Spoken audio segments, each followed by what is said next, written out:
Hi, everyone. I had the astronomer on tonight, but I think he's gone into space. I think he's gone on that SpaceX all the way to Mars. I don't know where. I don't know what he's doing. I haven't a clue. I was talking to Jason there and just saying, oh, blimey, where is he? So he might be orbiting Mars by now with Elon Musk.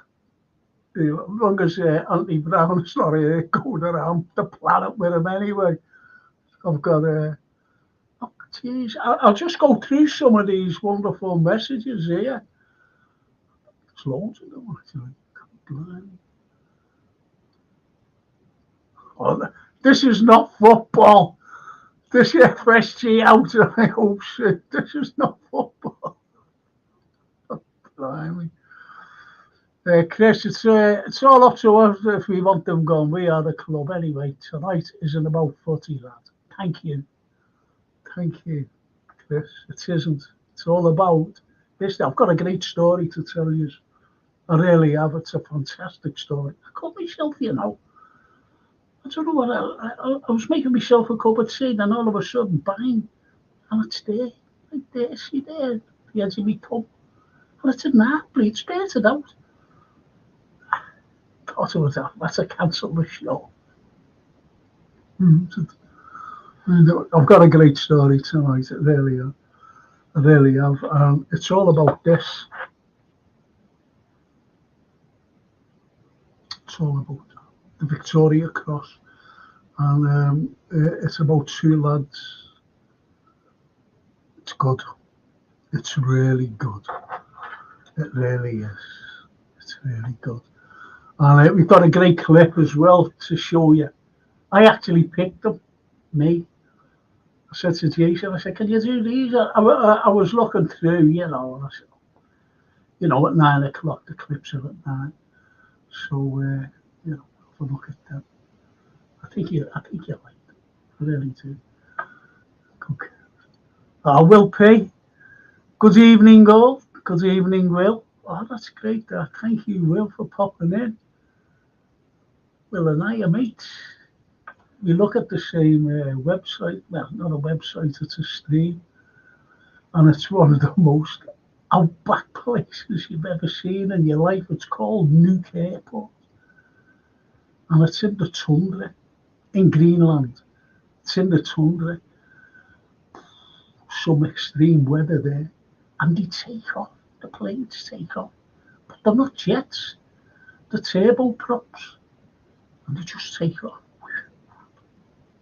In the snow, ice, and you see these big ice things coming along, spraying the wings and the tail and everything else. And they just take off. No, I wouldn't do it like that. Oh, the lovely Myra Page. Hi, everyone. Hiya, Myra. Oh, glad you could join us, sweetheart. That's lovely. Gary Rigby. Oh, yeah, look. And good evening to our one and only Frank Carlyle. Thank you. Says Bill P. And hi, everyone. Myra. Oh, that's great to see you. Oh, it really is. Great name, Myra, as well. Great name. Good evening, all. I love the history show, says Gary Rigby. Thank you, Gary. Thank you so much. The Red Bird. If my history teacher was as good as Frank, I'd be a professor of history today. Oh, wow. What a compliment. Thank you. Thank you. You wanted me to do my professorship. Money, jeez. Refused it. All right, Prof. Good evening, Frank, Gerard, Anthony, and chatters from sunny Monty. Yes. You've got my email now, Chris. You've got my email, so send me a private one to my private address. If the like's good, people, thank you, Chris. Thank you so much. I've got one like so far. It wasn't like the haircut. Frank, Anthony and Gerard, a trio of knowledge, says the Red Bear. I'm sure, to be honest, I'm sure he's going around Mars in the SpaceX. I don't know what's happened to him. Gary Rigby, Boys from the Black Stuff on BBC iPlayer. It's brilliant. And it's about despair. That's all I can say about it. It's about despair, it's about apathy. And in particular, one man who's having a nervous breakdown, mental health. Yossi Hughes. He was brilliant in that. He was brilliant in that. And unfortunately, he's just died a couple of weeks ago. He's just died. The Whiz Kids, Evening Frank and guests and chat. Yes. Oh, brilliant. Daryl C. Evening Frank and guests. Evening. I'm going to bring the one and only. Hi, Frank. Hi, Myra. Want to go to a party with me, Myra? Go to a party. Martin McGrath, fave Beatles album, buddy. You know what? I'm not being funny. My first Beatles album is my favourite. You know, they make better ones, you know, like Rubber Soul and Sgt. Pepper's and that. But when I bought this, I was a kid. Saved up, bought it. I bought the record first, and then I bought the album. Please, please me. Please, please me. Great memes. Great memes then. Evening, Frank, says Lynn Ellis. Evening, Lynn. Evening. I'm getting better for the coach tour. I'll be telling them about the coach tour. So don't be worrying. I'll be telling them. We've had to cancel the coach tour till next month. Until next month. June. And it'll be great. It's all around Liverpool. It's all around Liverpool. You get the full history. We get off and on the coach. We go to all the places that are meaningful, all the historical sites, and it'll open your eyes. It really will open your eyes. Just got a message off the producer. Let me read the message. Might be telling me to F off. No, he won't.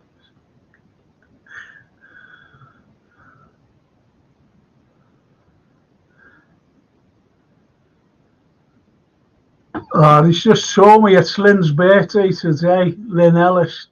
Happy birthday, Lynn. All the best, sweetheart. Oh, that's lovely. Leader Whiz Kid, Revolver, that's his favourite album. I'm sorry I have to go through this before. Hey Frank, been a while, hope you're well. Yeah, Keegan, thank you. What a name that is. He's named after Kevin Keegan. Keegan. He's got to be. Keegan, mate. Good evening, says Ali Noose, all the way from Romania. He's in Romania as we speak. Yes. No, Lee. No, Lee. Revolver from a part of a few tracks, Yellow Submarine, no thanks. Revolver apart from a few tracks, Yellow Submarine. No thanks, says Gary. Tony LFC. Even a Frankie? Yeah, look. Yeah. A pint and a scotch. It's our Francine's birthday today. She went out Friday night with her mates from work. her friends, you know, like her work colleagues. Then she went out with a mate who she normally goes out with on the Saturday night. And she phoned me today. She had been in bed since Saturday night, Dad. She said, I'll see you tomorrow. So she hasn't even gone out on her birthday. She said, I'm going out, you know, all over the weekends and on me back. I said, you won't do it. But anyway, serves her right. Serves her right. Be down tomorrow to see you, Dad. Okay. Norman, even and Frank, are you still okay? Yeah. Listen, I've just seen your email there before, so I'll send you my address. I'll send you my address. I haven't been reading messages or anything. I don't know what's wrong, you know, because like even Jason's been sending me messages. And he said, did you get me message? And I went, no. He had to ring me because he's been sending me messages for a few days. No.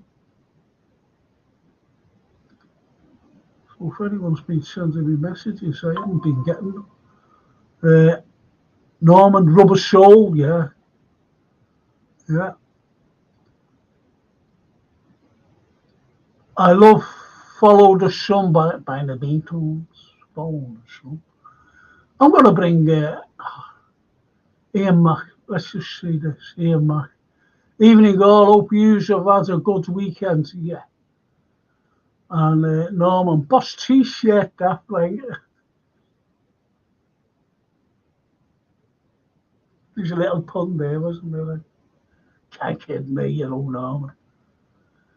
Can't kid me. I made the best Beatles album. I compiled all the best tracks from Rubber Soul and Revolver and put them all on one disc and called it Rubber Revolver. Hey. Oh, Lynn says thank you. I'll tell you something. I've got a Russian friend, lady, international interpreter. She speaks so many languages. She's an incredible lady, and she loves Liverpool. She loves coming over, you know, made friends. She's been on my show and everything. That's Jane. And when, like, years ago, during like the Soviet periods where Western music was cancelled, there's a few doctors, and they got the acetates, you know, like X-ray acetates, and they got all the Beatles music, and they put it on. They used to go underground and play them. What a story, she said. Absolutely brilliant. Will P, happy birthday, Francine. I'll tell her. Well, she might be looking in anyway. I keep thinking it's Sunday today. I think our astronomer thinks it's Sunday as well. Okay, Frank says, Norman, about messages, that is. Lennon was a genius, says Norman. You speak Italian, Frank? Io parlo molto lingua italiano, molto bene. Says Ali Moose. Off to Jurgen Klopp tomorrow. Question at the arena. Should be a good send-off for the boss, says Ian. I'm going to bring in my special guest. Well, he's not a special guest. He's a regular with me every Monday. And he's the international artist. He says one of the greatest things for when we got the 2001 Capital of Culture, but it carried on from our birthday, our 700th birthday, which was 207, 800th birthday. And he did all these wonderful portraits of very famous people. And it was titled 100 Liverpool Heads Thinking as One.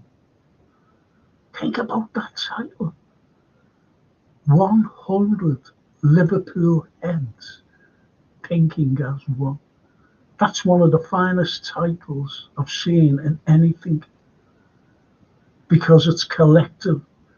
It's collective with a bunch of people, 100 heads, thinking as one. I thought it was beautiful, I really did. And un parlare italiano, ragazzo, sì, signore, sì, Ali, mio amico, sì.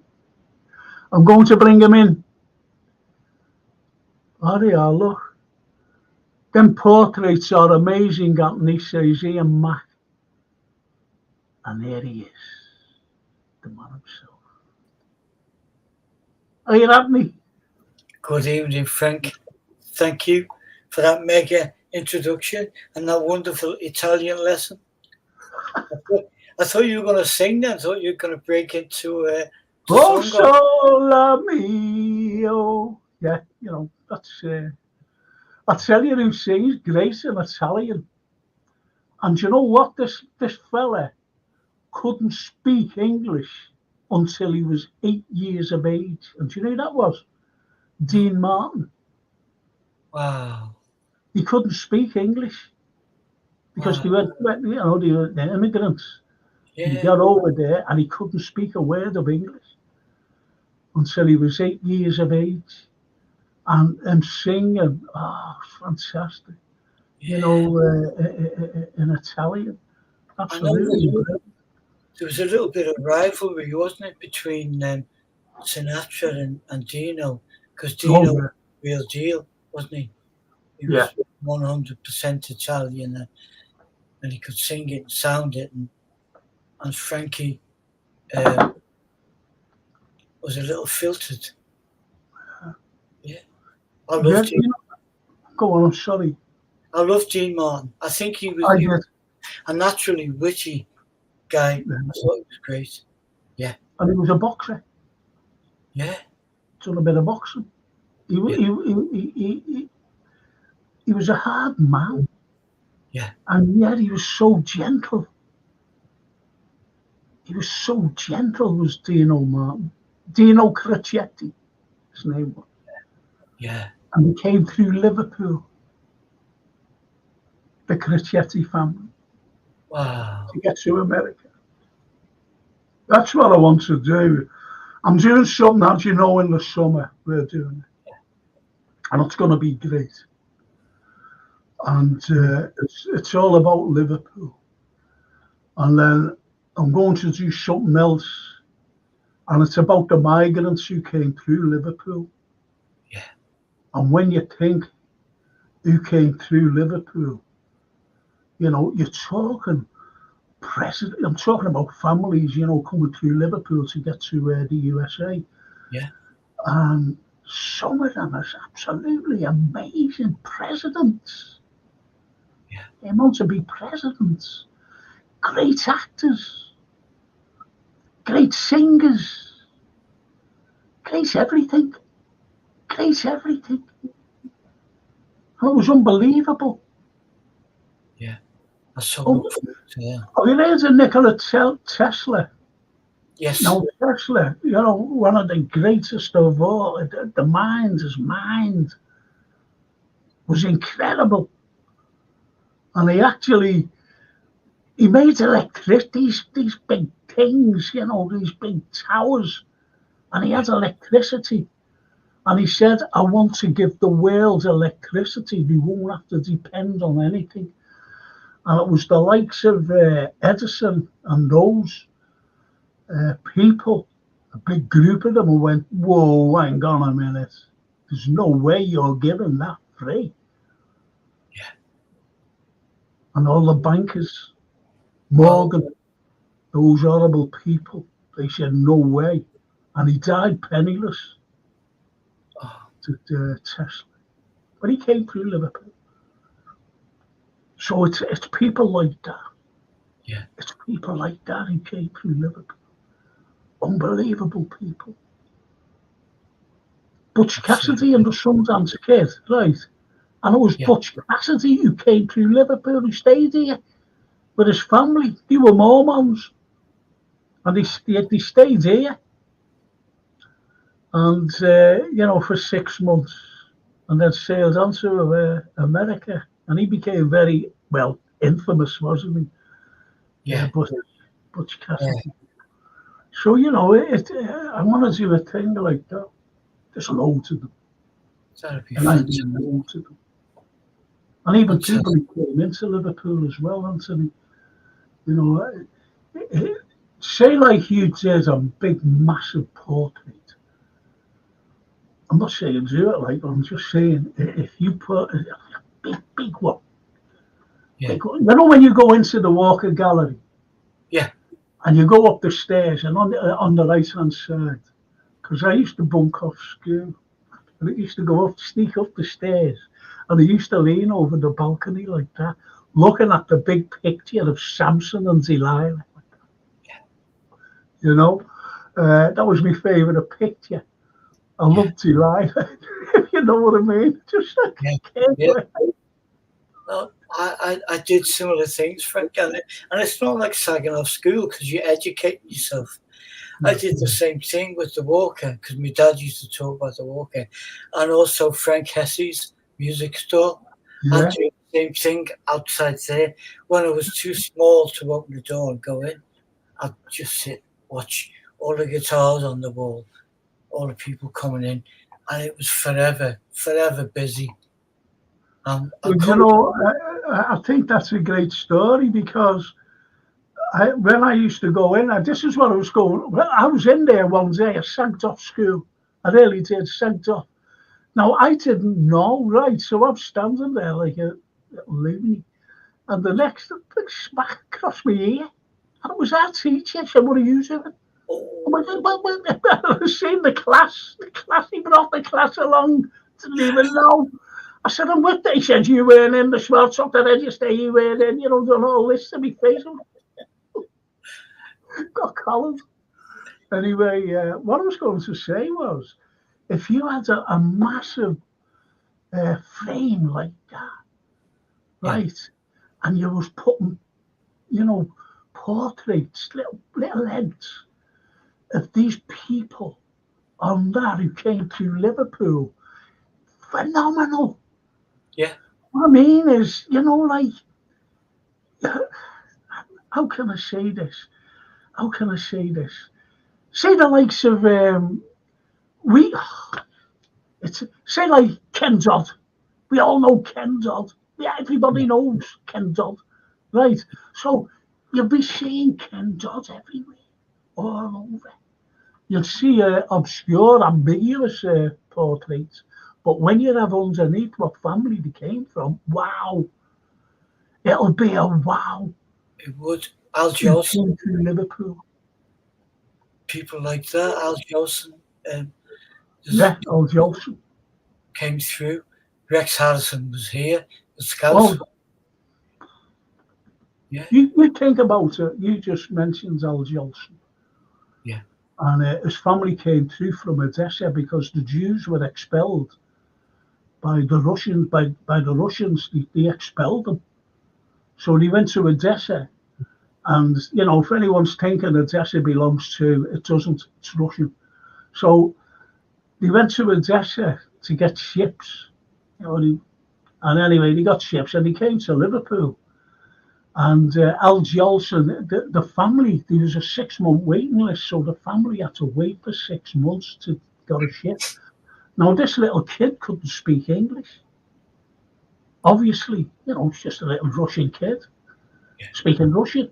Speaking the mother language. And what has happened? He brought him to a school, and he's a little Jewish kid. So he brought him to a school, St. Francis Xavier's, up in Shaw Street. Yeah. So he went in there, they allowed him in, and he learnt his language there. He learnt the English language there.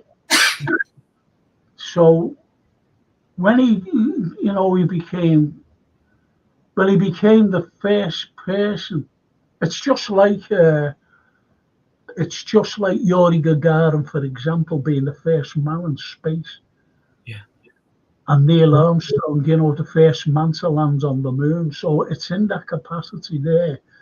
It's in that genre of greatness, because he was the very first person to speak on film, and he learned the English language in Liverpool, in St. Francis Xavier's. Wow. What a connection that is. Oh, what a fantastic story. It is, it certainly is, and these are the things that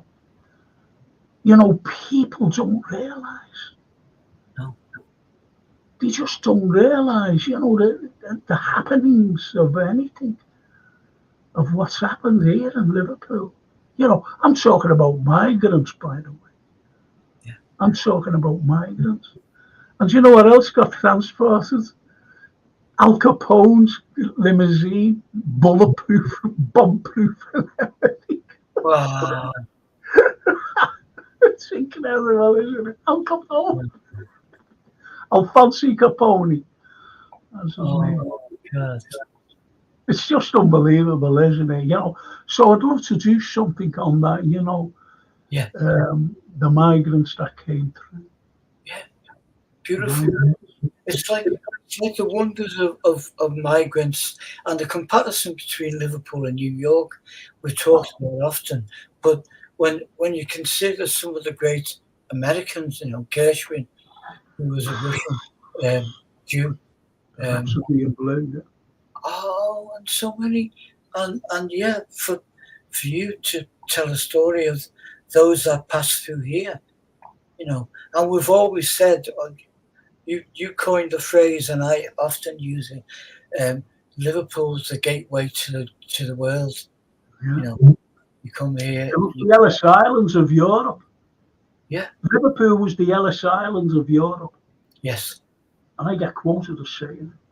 Point is, though, when you think of these people, coming through, and you mention the likes of Gershwin, unbelievable. Even Franz Liszt, the great composer, he came here. I forget what symphony he did, unfortunately. And he was appearing at the Theatre Royal, which is bloody knocked down. We love knocking these historical places down. And he composed, I forget what symphony it was, here in Liverpool. And Daniel Defoe, I was going to say William Defoe. Yeah. Daniel, when he was writing, wasn't Crocodiles all day. What did he like? Jeez. He was on a desert island. Robinson Crusoe, forgot his name. Yeah. And he wrote half of that here in Liverpool. Yeah. And do you know where he wrote it? Do you know on the site of where the I think it was like a flat or something, and it was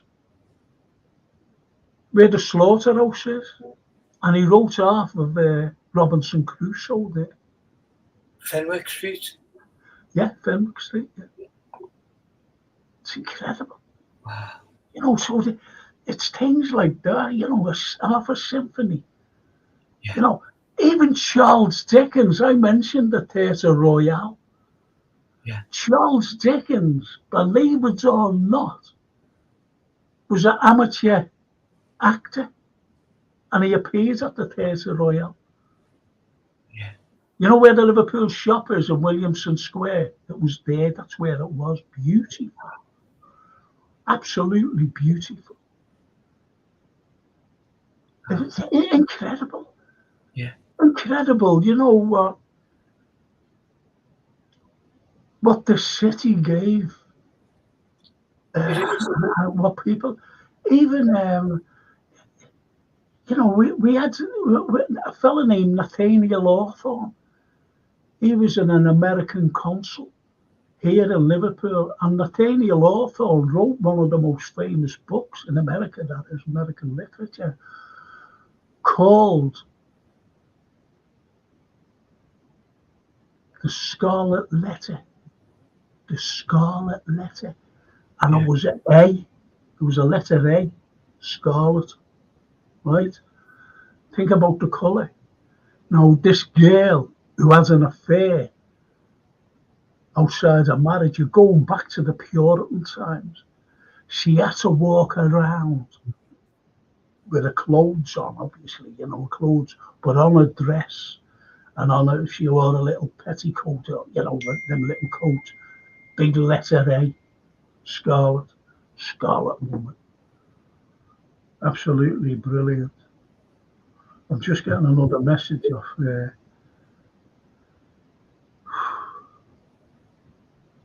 Yeah, I know, Jay. Thanks, Jay. Thank you. But it's one of those things, isn't it? But, can I show you the picture? Yeah. Please. Show you the picture. We'll get onto this, people.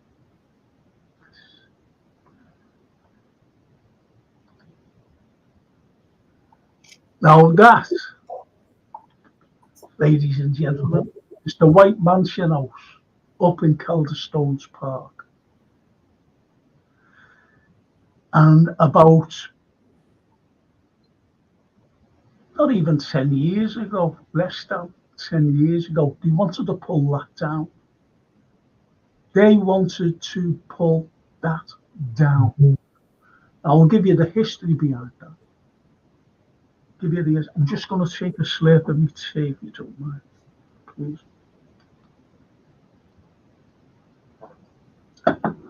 My finger's still bleeding my tongue. Anyway,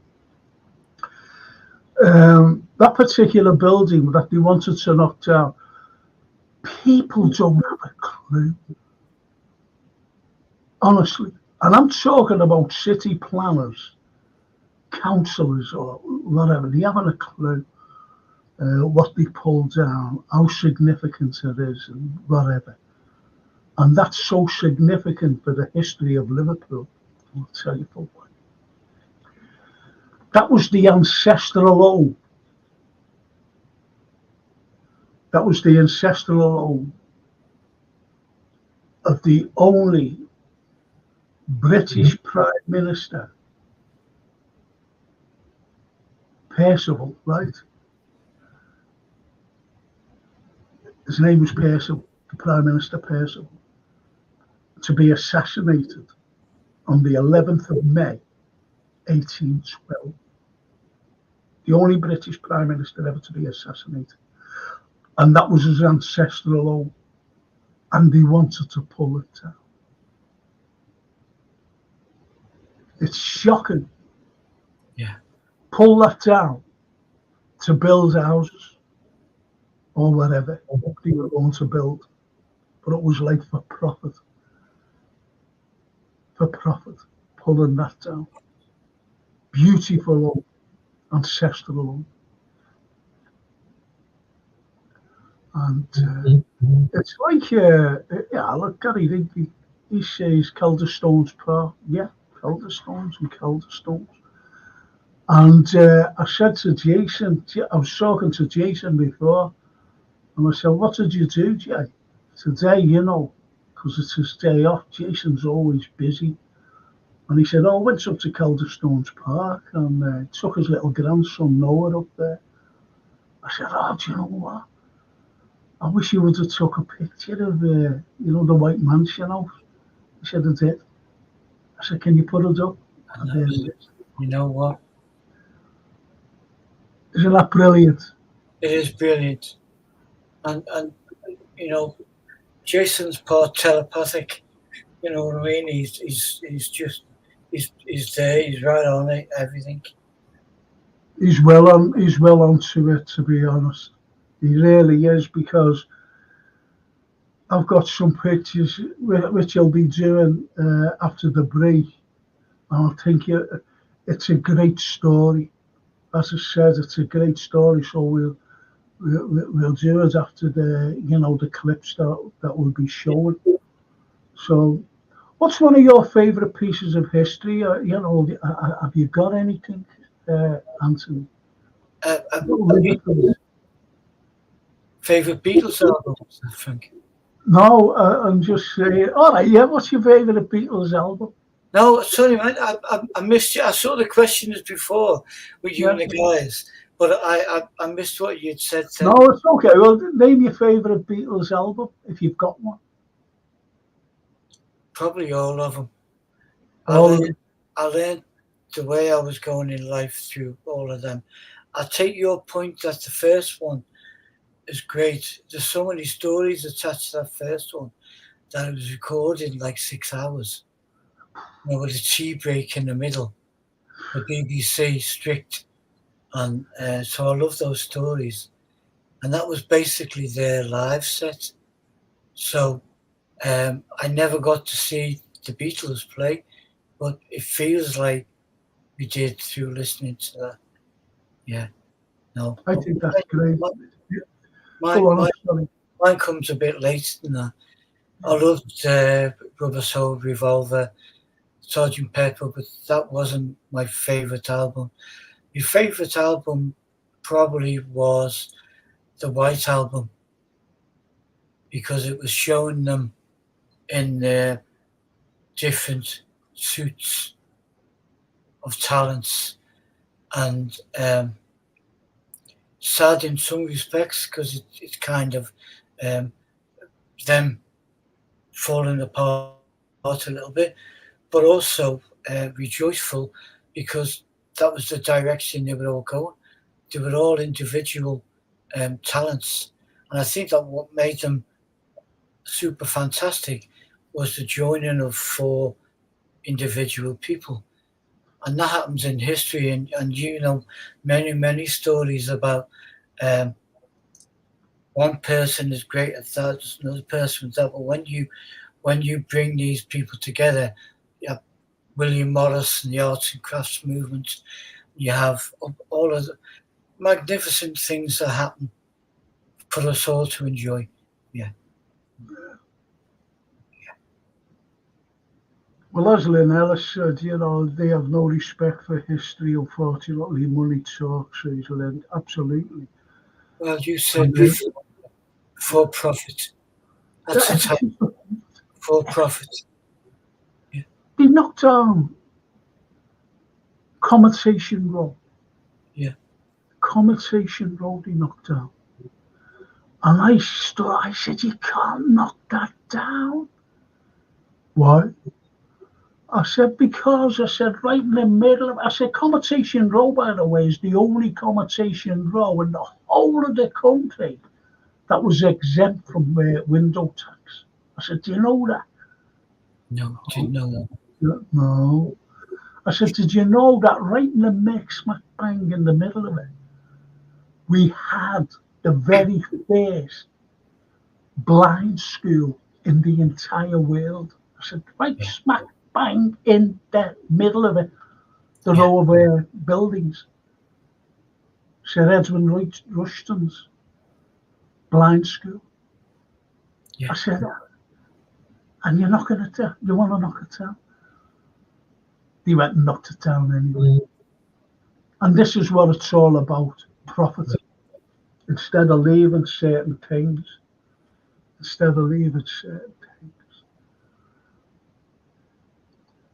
And Norman says she's leaving gold. What a shot. Oh, that's sad, that.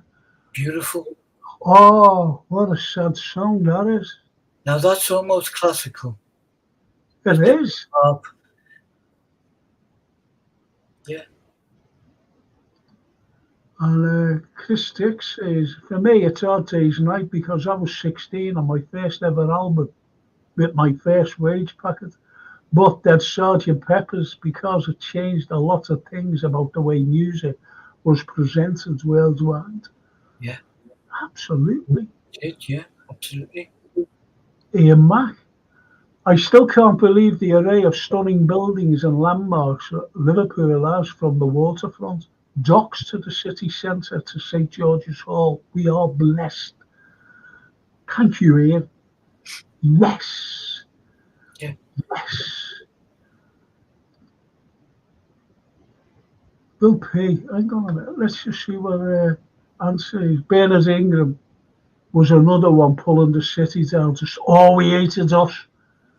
He hated us, that man, Bernard Ingram. Hated us. Hated Liverpool. And Will says, look at when they were trying to sell Speakhall to the Americans, and that we're going to take it brick by brick over to the... I'm glad that never happened. Me too. Absolutely. Look, I hope, please, Jason, if you're still listening, I'll try and get it on in the second half, because he always... Get up. The custom house on the waterfront, the fifth custom house on the waterfront, which is now Shabazz Park. Get that fifth custom house, and I'll tell you something about that as well. Please, Jay, if you're still listening.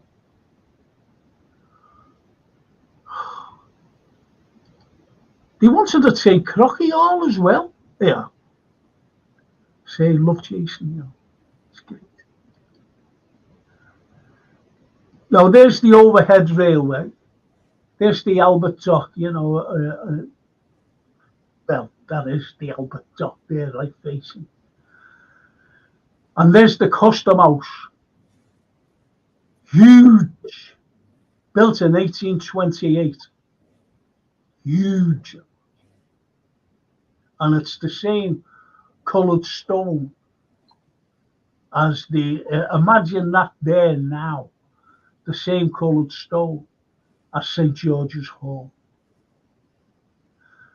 Now, what had happened, an incendiary bomb went through during the May Blitz, went through the dome, and it just went down. It wasn't a big bomb, just went through, and it gutted, you know, 2/3 of it, just gutted it, that's all.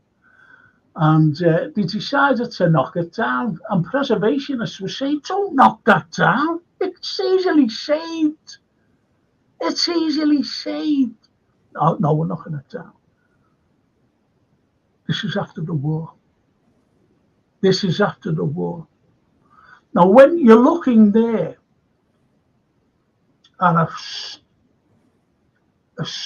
stupendous building, beautiful building, well bigger than St. George's Hall, same stone as St. George's Hall.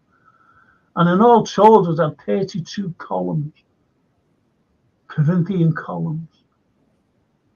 And it was built, as I said, in 1828 by John Foster Jr. Now think about this, and all the people out there as well who are listening, think about this. John Foster Jr. designed and built St. Luke's Church, which we all know today as the bombed out church. Yeah, look, there it is. That's from Herdman. Look at it. That's what colour it is. Just imagine that there today. Imagine it. Look at it. It's incredible. Incredible. Yeah. And preservationists were saying, don't knock it down. Because as I said, St. Luke's Church, which is known as the bombed out church, that was bombed. Bombed with a big bomb. Not an incendiary, a big bomb. Blew it. Still standing. And it signifies the May Blitz. Yeah. John Foster Jr. designed that. What I'm saying is, solid building. That was solid. There was no need to knock it down. No needs whatsoever. And there was nothing there. There was just absolutely nothing there for years until they made the park, Shabazz Park. And it was named after not Noel Shabazz, the WBC, but it was named after Francis Shabazz, the first Anglican bishop of Liverpool, or the second Anglican bishop of Liverpool. He started the ball rolling to get the Anglican cathedral built. So that was that. Look, imagine, Anthony, that there today. It's just fantastic. We were we were passing through. There's a bridge from a car park into to John Lewis department store, and on that bridge, which is glass covered, you can see right the way across the Albert Dock, and that's what we were talking about the other morning. That would be just absolutely amazing. It would fit in with Rome. It would fit in with any wonder of the world. Oh yeah. Oh, oh yeah. So you'd have the Albert Dock there, Yeah, and the that facing it, two of them together side by side, yeah, just with the dock and the separating them. yeah. If you could imagine that, and we knocked it down. But not only did we knock that down, but we knocked the bloody overhead railway down too. Yeah. You can't make these things up. You can't on any day. If you stand around there, you see thousands and thousands of people coming from hotels, wandering around, and there's a point where we get pretty tired of retail outlets because they're all the same in whatever city, in whatever country in the world. But to view or walk through something like that, majestic. Well, as Paul Turner says, the Adelphi Hotel is a lovely building from outside.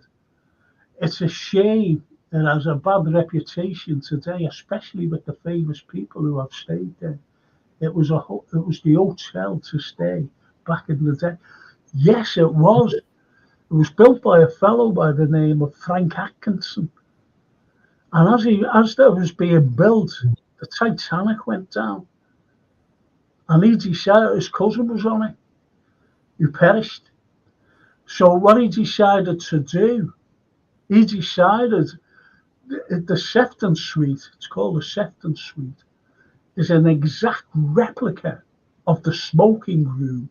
Same wallpaper, same colour scheme, same everything. Everything that you see in there is an exact replica of the smoking room on the Titanic. That's what he designed. And some of the not all the Nazis stayed there. Roy Rogers and Trigger. Yeah. Roy Rogers. I was on BBC talking about that. Roy Rogers. Yeah. And the interviewer said to me, did the horse actually sleep in the bed? And I went, yeah, with Roy. And Dave, it was in the middle. And she said, I said, really? I said, oh, behave yourself. I said, it stayed in the garage. Oh, you are awful. It's a beautiful hotel. I love it. I love to look at it, and I have so many memories of going there for events and things. And you and I have seen some wonderful stuff there. Oh. But it's just neglected. That's the kindest way we can say, just neglected. It needs to be looked after. Yes, it does. But you know why they won't shut it down? I asked, I inquired. I wouldn't want it shut down. I just want maybe the people who own it to be forced to, or elbowed into doing some redevelopment work on it. Just make it the beautiful place it should be, And it's so close to your off Lime Street station, and it's the most majestic looking hotel within 100 yards of arriving in the city. Yeah. Well, of course. And as Gary Rigby says, I don't understand why they don't renovate the Adelphi. Well, Why is it such a problem? It's not rocket science. Just do it up. Thing is, I inquired, and what they said was, it's that busy, which it is, that they can't shut it down. I said, shut it down for 6 months or something, or a year. Or do a seven, you know. It's money again. 3 stages. Exactly. It's money again. It's greed. And it's a beautiful, it's massive, you know, massive building. Yeah. I have a cracking picture here. I can't get it out of it. Somewhere here. And it's taken like an aerial shot. And you see the whole of Lime Street. And you see this massive white building a bit further up. And it's the Adelphi. It's massive. Yeah. And as well, Peace says, and this is the shame. I know a lady who came to Liverpool and she stayed in the Adelphi. She told me it was disgusting, dirty, and damp. She had to go buy a portable heater for the room she was staying in. It was so cold. Think about that. I'll tell you who stayed there. It's a funny little story, actually. Gregory the Peck. You know Gregory Peck? And he stayed there, and he called for a taxi. And our kids was a taxi driver, our Stevie, actually, and he picked him up. And anyway, he said he was going to National, so he brought him up to the National, and he said to Stevie, he said, will you hang on, you know? He said, I can't, I've got to go and work. He said, okay. He said, will you come and collect me? And he gave him a certain time. Say like 6 o'clock, whatever. You know, he said, can you pick me up at 6 o'clock? He said, okay. And where he was, like, you couldn't miss it. You know, it was right outside. And he said, I'll be here for you at 6 o'clock. I don't think it was 6, like, but I'll be here at 6. And he said, okay, thank you. So anyway, I'm going back years ago. So Gregory the Peck comes out, and there's our kid. And he goes, hey, I'll jump in.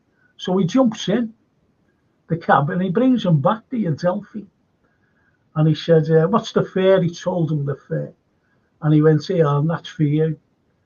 And he gave him 150 quid tip for waiting. 100. Wow. It was brilliant, you know, great little story.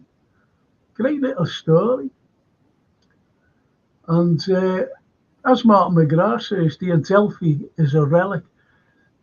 It depends on what you mean by a relic.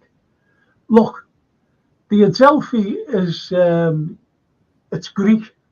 It's it's a Greek word. And do you know what it means, Anthony? Yeah. Come on. Brothers, as you know. Brothers, that's what it means. Brothers. And it's unbelievable to think that an iconic building such as that left it. But it's greed. That's all we ever bloody well say is greed. The greed of these city planners. They haven't a clue. I think they come outside. I really do. I really think they come from outside. Yeah, no, I totally agree with that, Frank.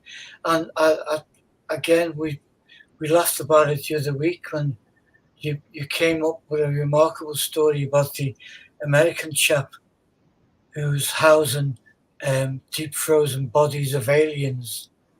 So it's kind of like they defrost a few and drop them off along the world, and they become town planners or politicians with absolutely no connection, emotional connection or historic connection to where they are. No. Well, I love the building, and I think it could well. Well, it is fantastic. It's just unfortunate that there's a great bunch of people who work there who are not allowed to show it at its best because they're not spending money. no. As Norman says there, imagine the money they would make if it became the place to stay in the city again. 6 months loss of earnings would be made back in no time. Advertising would be the Adelphi reborn. Imagine that. Yeah. Spot on. Yeah. And, look, the Adelphi, as we all know, is a magnificent building. Yeah. Magnificent. The unfortunate thing is that greed takes over everything. Yeah. Greed takes over everything. It's nonsensical. And it's so bloody. It's so bloody. Let's just go through these, then we'll stop for the break.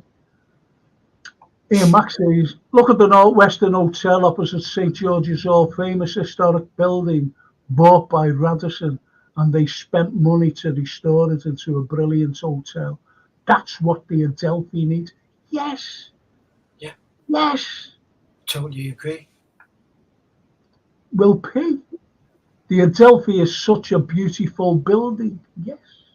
It is, well, yeah. Roy Rogers and Trigger stayed there too. And Dale. Yeah, I mentioned that there. I mentioned that, sweetheart. Paul said, it's a famous landmark for the city. It saddens me it's not being looked after. Every time I go to the Christmas show at the Royal Court, it's always made out to be a standing joke. I know. But they say, I forget who owns it. I know the railway. Oh, what's the name of the bloody company? And they said, oh, we can't shut it down, it'll cost. Sod off. That's an excuse. It's just pure greed. The people who own it are not from Liverpool. Now, if you and I owned it, we'd say, all right, stop. Get everyone, get it in and let's do it. I gave a talk there once, for some fella. And I went to, I said, are we in here? And he said, yeah. I said, look at all the fluff on the floor. I said, I hope that's getting cleaned up. He said, yeah. He was horrible, this fella. He was horrible. Because the fluff wasn't cleaned up. He got the cheapest little room. And I gave this talk. And I went over to him. And I said, you're a effing well disgrace, you. He promised a buffet. And he didn't. He gave them karma, that karma, Indian food, whatever it was. And I said, you're a effing well disgrace, you.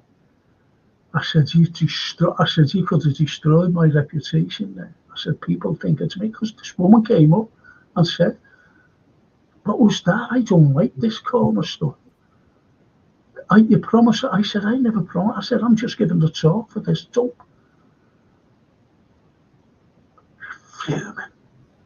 I said, don't you ever come near me again, you prat. And on that lovely note, I'll see you after the break, haven't we? Oh, help me. There's the break. There's the clips. Enjoy this. Thank you.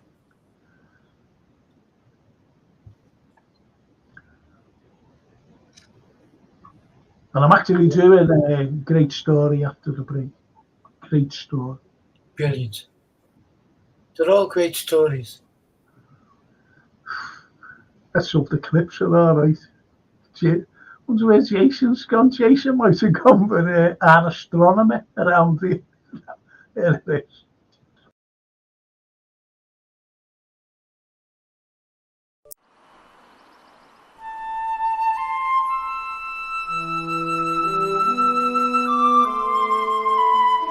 When people think of the Liver Birds, they just think of this one.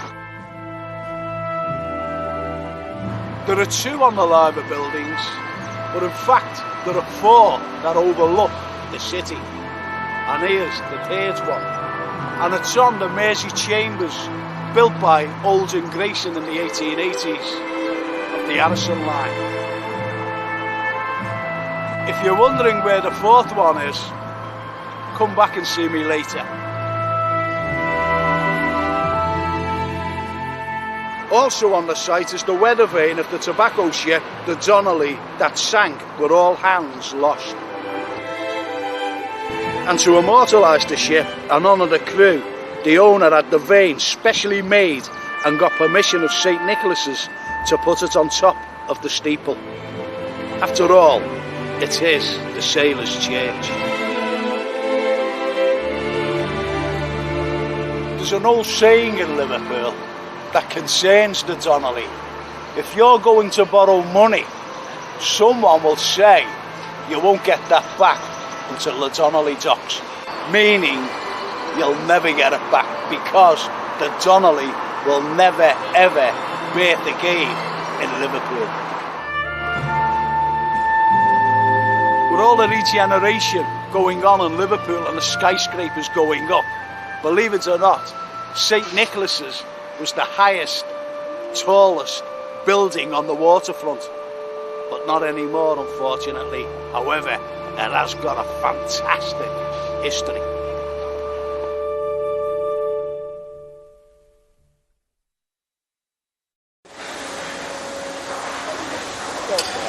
As you can hear of all the noise and the hustle and the bustle of Paradise Street, this is a new part of our heritage for future generations, a new history. Paradise Street has a history of its own, so bring on the Yankees.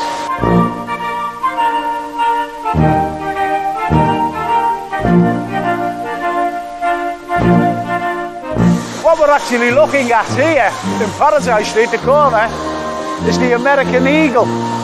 Now this particular building has always been here ever since Georgian times. And there was a brothel, it was a pawn shop, but most importantly, what it first became was the American consul.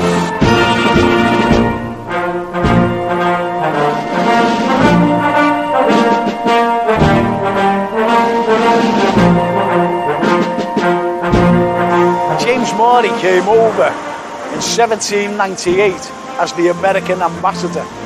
He never went to London, but he came here to Liverpool because here in Liverpool, American sailors were still coming in and out of the city. And don't forget, we were still engulfed with the American War of Independence.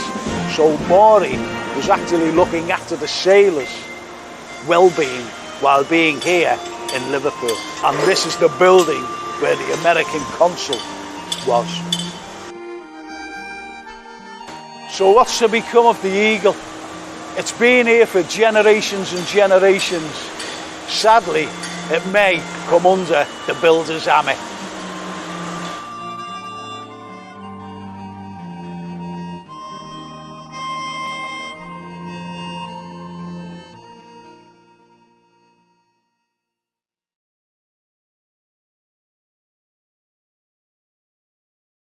Something tells me that the scaffolders are not coming back for these tubes.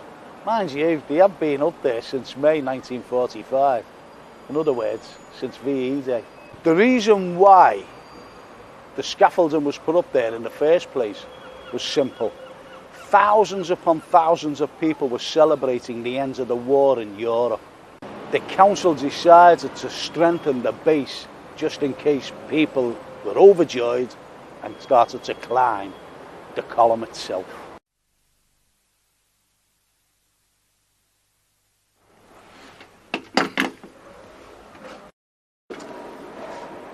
Here we are again outside the town hall. And who would have ever thought in today's climate, when the use of mobile phones was everywhere, that these two particular phone boxes were grade 2. made by the same architect who designed our wonderful Anglican cathedral, Giles Gilbert Scott.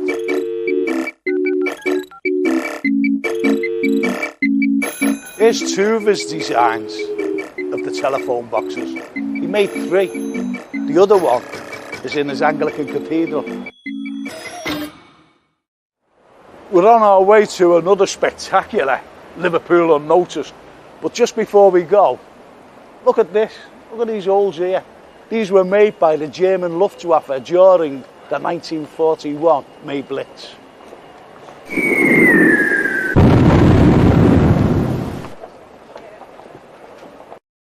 A lovely sunny day here in William Brown Street.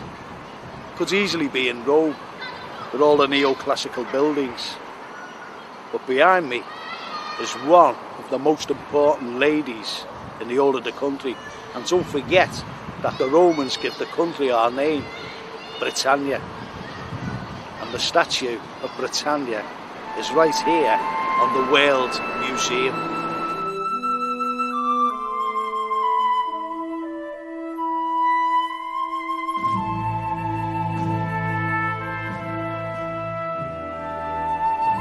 What people don't notice when they're walking through St. John's Gardens is that it's still consecrated ground belonging to the French prisoners of war from the Napoleonic Wars that are still buried here today.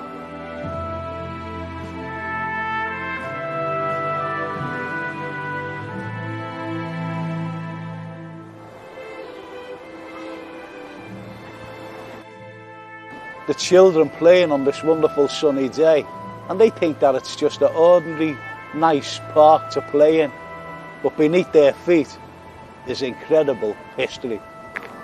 St. John's Gardens, which is the back of St. George's Hall, is also a memorial gardens dedicated to the people who had lost their lives in both European and world conflicts. And there's an example. The Liverpool Scottish, in memory of all who served in the regiment. There are memorials right through the gardens, and there's just a few.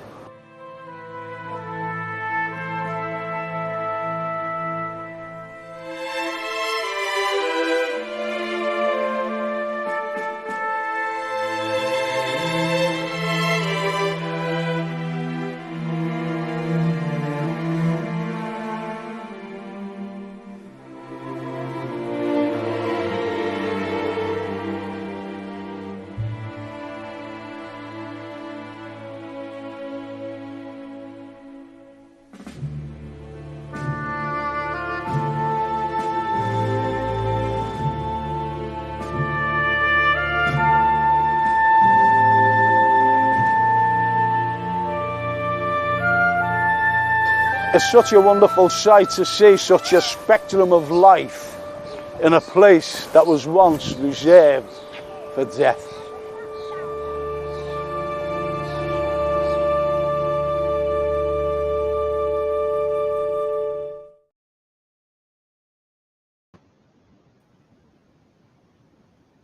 What do you think of that? Fascinating and obviously poignant. Yeah, certainly with the gardens.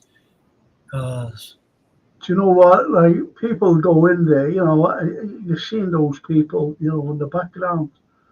Yeah. And it's what I said, you know, people enjoying themselves, but beneath their feet, there's still 2,000 French prisoners of war buried there, you know. 2,000. And to think that it was a cemetery and people don't realise. And then, you know, other people just go in and out, you know, they love St. John's Gardens and it's beautiful in the summer. Yeah. But how many go around looking at those wonderful memorials? Yeah. You know, it's like today, Anthony, the persecution. You know, a memorial for the people who are persecuted. Yes. And it's happening today, unfortunately. Yeah. It's happening today in the Middle East. Yeah. I don't want to get into that now because this is a history show. And it's happening today, the people being persecuted. History repeats itself all the time. Yeah. You know, and we don't seem to learn anything by No. what we know. No. I remember bringing my students over to the World War One graves, and I was in Tynecott. Cemetery, massive, loads dead, loads of thousands tombstones, you know. Anyway, I'm talking to this couple of people. They were Canadian, and they said, I said, have you got any remembrance here, you know? And they said, no, we were in the Korean War, the forgotten war. I said, I know, and it should never be forgotten. The Korean War should never be forgotten. And there's a memorial, you know, the forgotten war between 50 and 52. Yeah. Well, my dad did his national service in Korea. When he went, obviously there was still casualties, there was still deaths, it was still happening, the war was still on. But yeah, there's always conflict. There's money in conflict. There's no money in peace. No, there's no money in peace. And do you know who makes the profit? I'll never forget this. When the Russians went in for this special military operation, SMO, as they called it, because they went in to save the people from the Donbass area who were being shelled for 8 years, and they wouldn't do anything about it. Anyway, that's why they went in. And what you've got in this country, they're escalating it as well. No peace negotiations. Now, they said, we've gone into recession, and yet we're making a profit. Do you know who's making the profit? The people who make the bombs. Yeah. The people who make that's the profit. Yeah. And in America, all the money that's being going into Ukraine is being, I call Ukraine a washing machine because it's being laundered back out to them. Yeah. Even that Zelensky admitted last week, no money's coming to us, it's going back to America for jobs. So I just don't understand anything. I just don't understand anything. And Will P says, wow, beautiful film. Thank you, Will. Absolutely. And Chris from Montenegro says, enjoyed that video, Frank. Thank you. Ian Mack. Look at the grade 2 listed Art Deco ABC show. Do you know what? I'm going to tell you something about that. I'm going to tell you something. I was the historical consultant for Liverpool 1. I actually named 6 places. 6 places, didn't I? Anyway, that's by the by.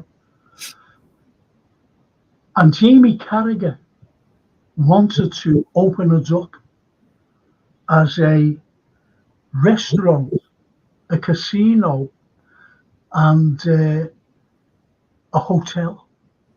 He wanted to open it up as that.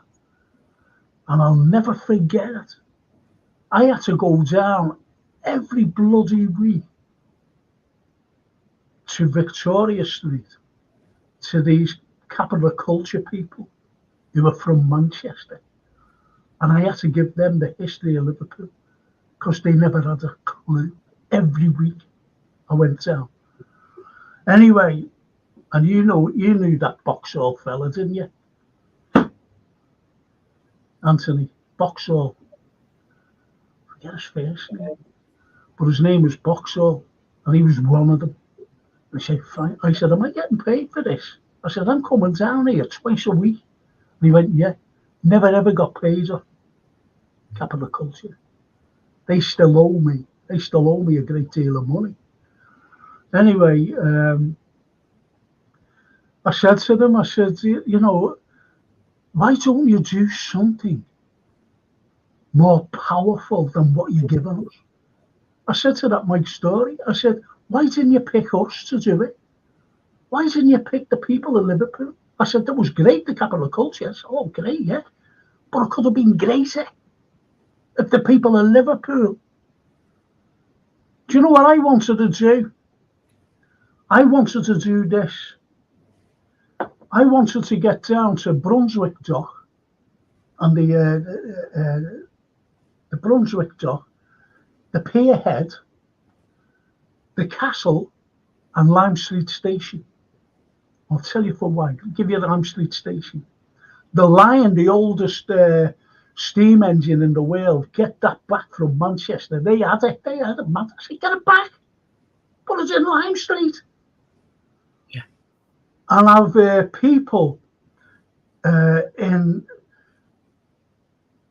Victorian clothing talking about the Lion, talking about the very first passenger railway system in the world from Liverpool to Manchester. Not Manchester to Liverpool, here. It was that, lads. I said, why don't you get them?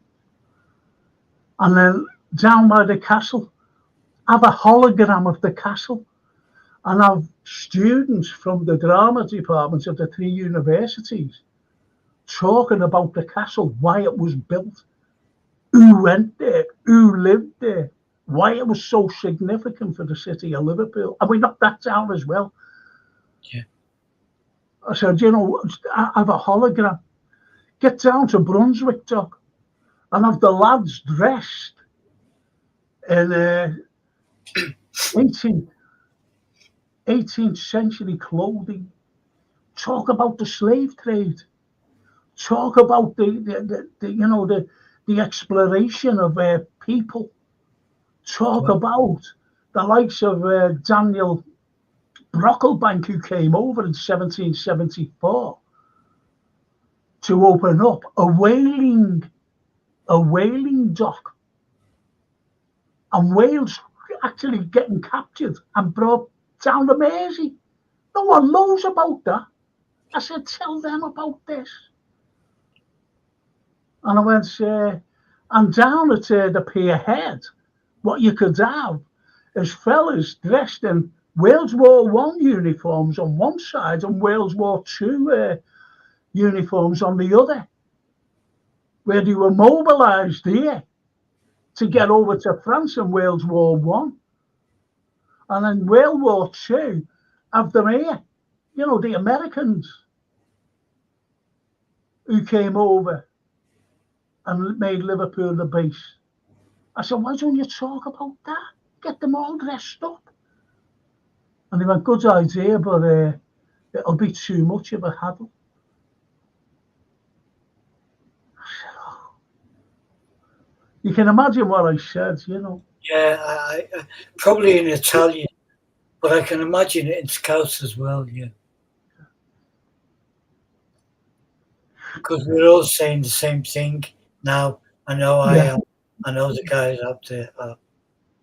It was shocking. It was shocking. Good idea, but too much of a haggle. I said, what?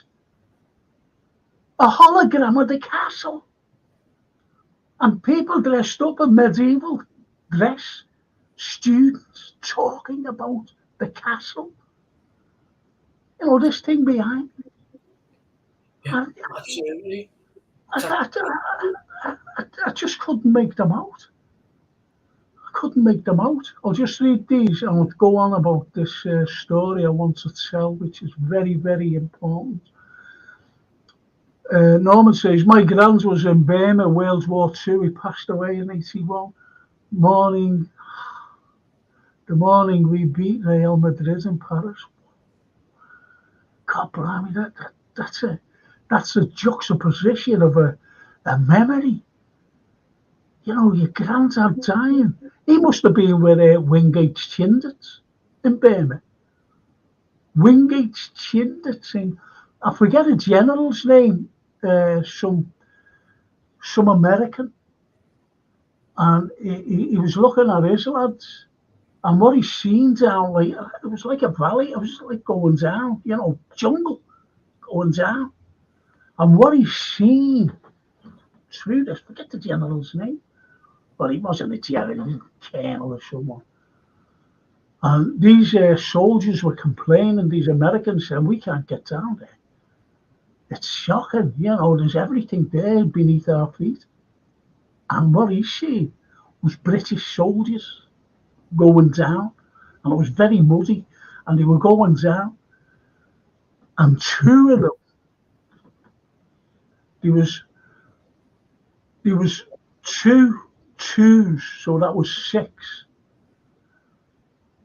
2 lads holding a mule on the shoulders too. Then there was another 2 lads, the same, holding a mule on the shoulders, and another lad, 3 mules being brought down. He went, look at them, they're carrying mules, and you're moaning about going down there, slipping. Look at those lads. That's what he said.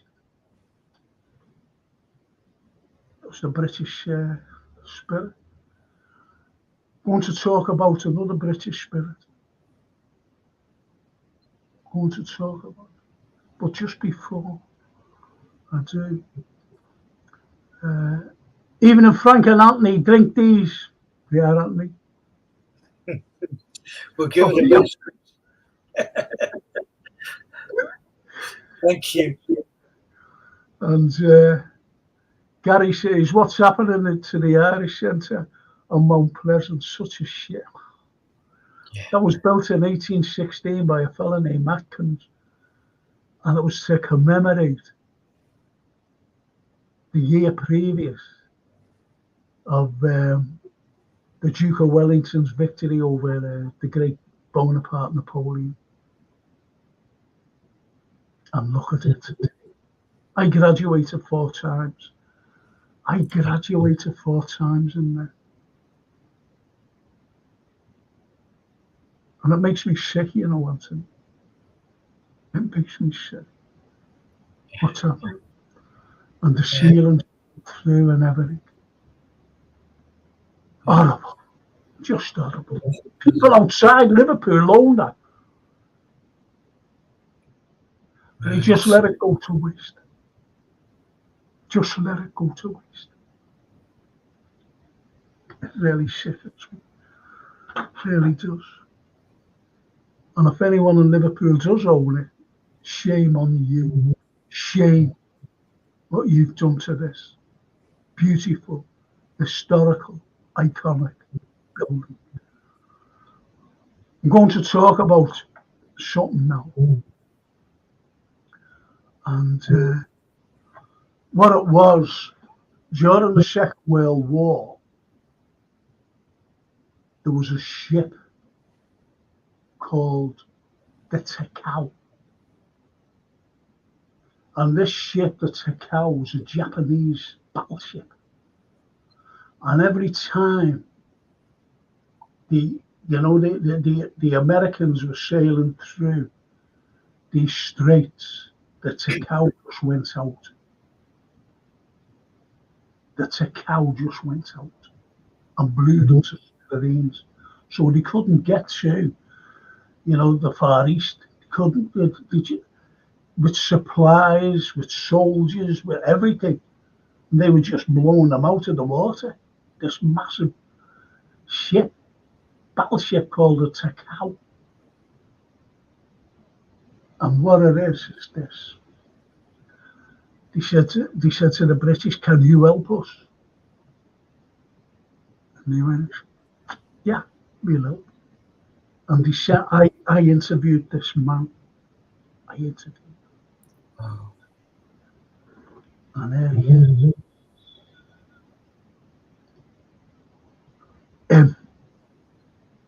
Lieutenant Commander Ian Fraser. And so they got hold of him. So they got him and they said, what can you do? And he was based in Australia because he was like, fighting the Japanese from Australia. So they got him to Singapore, just outside Singapore. Him and his little 4-man crew, well, 3 others as well. So 4-man crew in a mini sub. And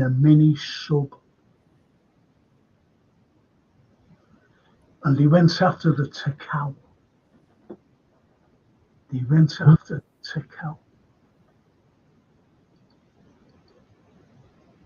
And there's the Takao there. There is the Takao. And that's what they went in.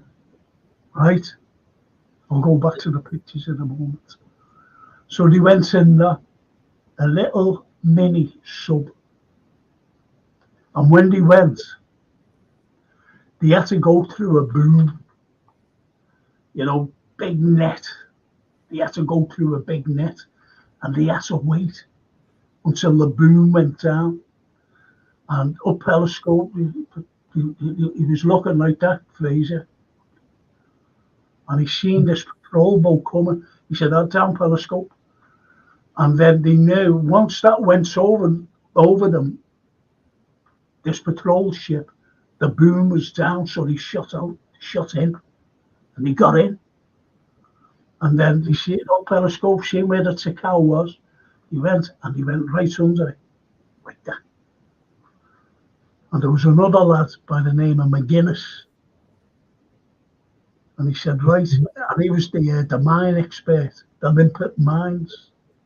So what had happened, he went through the little porthole, what you can see on top. And he went through there with his limpet mines, and he couldn't. Lieutenant Commander Ian Fraser was telling me this. He said, "Do you know what?" He said, "We could hear him because he couldn't fit the Olympic mines. They weren't going on properly." He said, "So we came back, got a massive big wrench, went back out, and was banging the Olympic mines on the sides of the ship." He said, "We were like that." Pretending not to hear. He said, "It was shocking." He said, "The noise out of him." He said, "It was just went unnoticed by the Japanese." He said, "So anyway, he got back in, went through." He said, "So we were ready to roll, get off." He said, and all of a sudden there was a swell, not a swell, it was a thing going out. The tide went out all of a sudden, and the Takao went down deeper, and it jammed the mini sub between the Takao and the seabed. Jeez. The whole of the Takao and the seabed, and it jammed them. Oh. So Fraser said, "All right, lads," and he has waterproof things, write out your final letter, because they thought they were going to die. Write your final letter and your last will and testament, because they were all there, in this little package. So they opened them, wrote the names, wrote the last letter, wrote the last will and testament and whatever. And they just waited to die. And all of a sudden, there was a swell. And the swell came right in, and it lifted the Takao. So they went, "We're free here." So they started at the little engine, and they got out. They got out from underneath it, and they went towards up periscope, and the boom was up. And they said, "We'll have to wait for the boom to go down. We can't get through." And then as he turned around like that, on top of him, he's seen a couple of hands, just like that, like brushing the water. And there was fellas, Japanese, in a little rowboat. The water just, the way you just splash the water. and down periscope, and they waited and waited. Then they heard another patrol boat. One was coming in and one was going out. So they followed the one that was going out. And they got to, they got out. They got to safety where they were, up periscope, and they seen the Tikal blown up. They seen the Tikal blown up. They done the job. And what had happened was, they were awarded this. They were awarded the VC. And this lad, just bear with me on this. Just bear with me, please. So, the Victoria Cross was awarded to Lieutenant Commander Ian Fraser. Oh, I can't get this. Ian Fraser, he was awarded the Victoria Cross. And also, who was awarded was this lad, McGuinness. He was awarded the Victoria Cross. Right? Now, these two lads, McGuinness and Fraser, Lieutenant Commander Ian Fraser, he was awarded, but this fella, McGuinness, was very sad because what has happened, Anthony? The IRA went after him. How dare you join the British Army? How dare you? And then the other paramilitary, the opposite of the IRA, they went after him, saying, because he was a different denomination, religion, that is. Damn him. And both set aside wanted to kill him. And he had to go and live in exile. He went to Yorkshire and lived in exile in Yorkshire. That's what happened to that lad. A hero. A hero, yeah. Hero of the Victoria Cross. Victoria Cross. Wow. It's so sad to hear things like that with that lad, McGuinness. And he ended his days there. Think about that. Just think about that. I do. I think about the injustice of that and the fact that there was no one there to intervene and say, listen, the guy's a hero, back off, whatever you're thinking. And that memorial that was shown in St. John's Gardens, the persecuted, he was persecuted.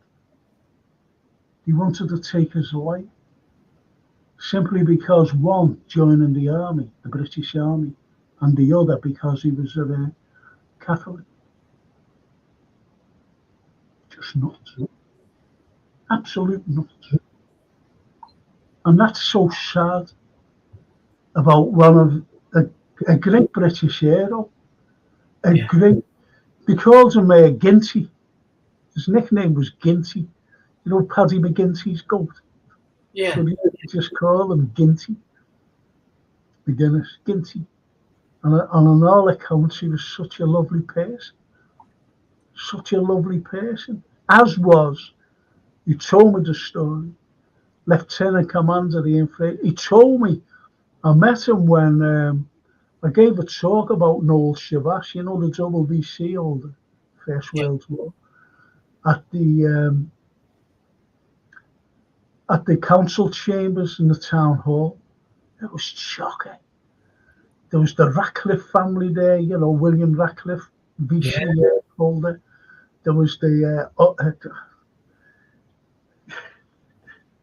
David Jones's family, another VC holder.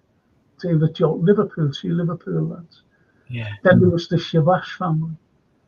And then the wonderful That's who was given the talk about Noel Shavas and Lieutenant Commander Ian Fraser.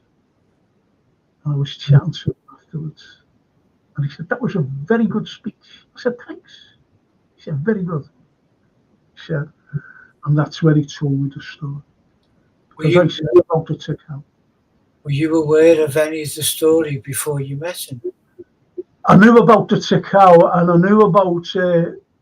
knew about two VCs being given out because of the, blowing up the Tikal. But I didn't know, like, precisely the details. Yeah, details of it. You couldn't plan or buy that. No. Moment, could you? No. With that wonderful gentleman. Oh, Anthony. I was just made up, I've spoken to some people in my time, and when you speak to the likes of this fella, a total hero. Wow. Lieutenant Commander Ian Fraser, a Liverpool man, a Liverpool lad.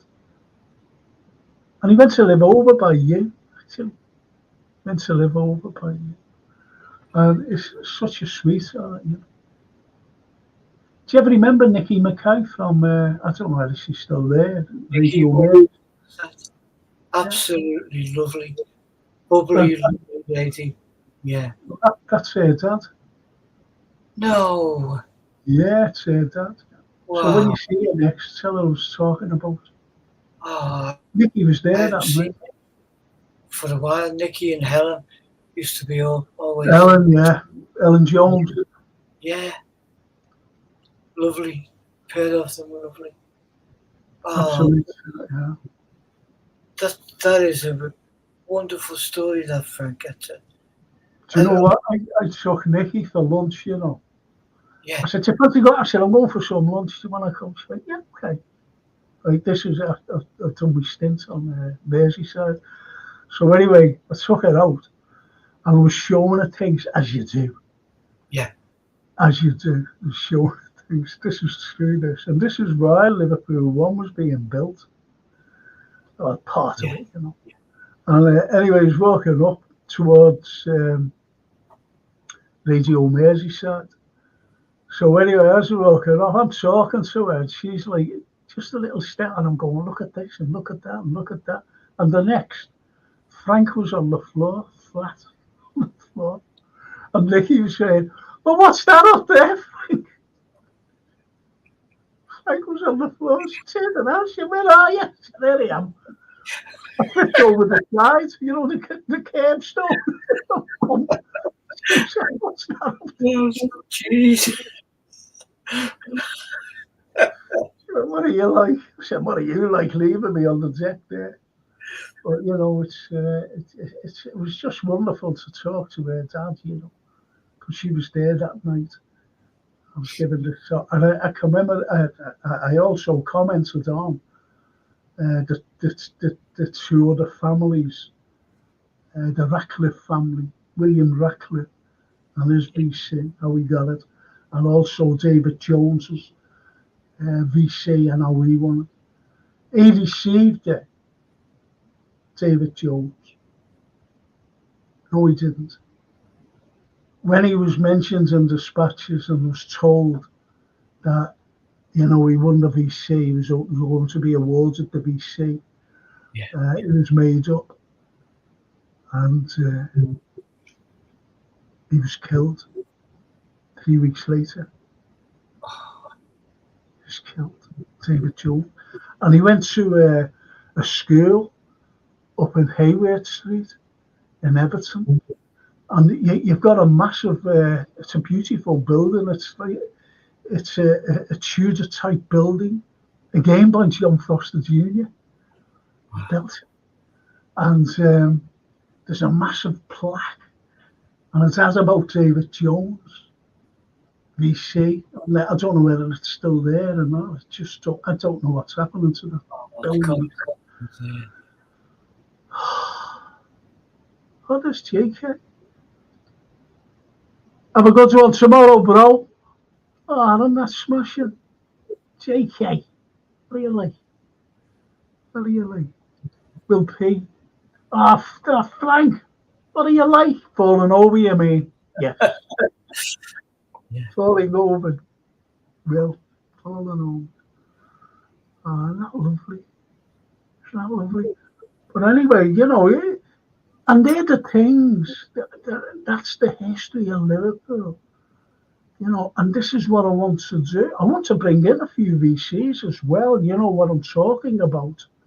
Yes. And, you've got a fella who did one of the greatest of all set of poems. But he gave the horrors of the war. He gave the horrors of the war. And he was in like he was in the clergy. And yet he was a soldier. He was a captain. And you did a portrait of him. And it's the great. Who do you think? Wilfred Owen. Wonderful, absolute legend of a man. And you know what? 1 week before armistice, he was crossing a bridge. And a German sniper got him. Exactly 1 week. He was killed on 4th of November, 1918. Sniping. And the war he went through. He went to Craig Knockout, he was wounded. And that's where he met another great poet, Siegfried Sassoon. And, they got together, these great poets. Yeah. And he said, I can't talk about the glory and everything. If you think about, like, the scepter dial, this precious stone set in the Silver Sea, this fortress built by nature for herself against the envy of less happier lands, this blessed plot, this earth, this realm, this England, this teeming womb of royal kings, that's all what you call patriotic stuff. Yes. This is the oomph.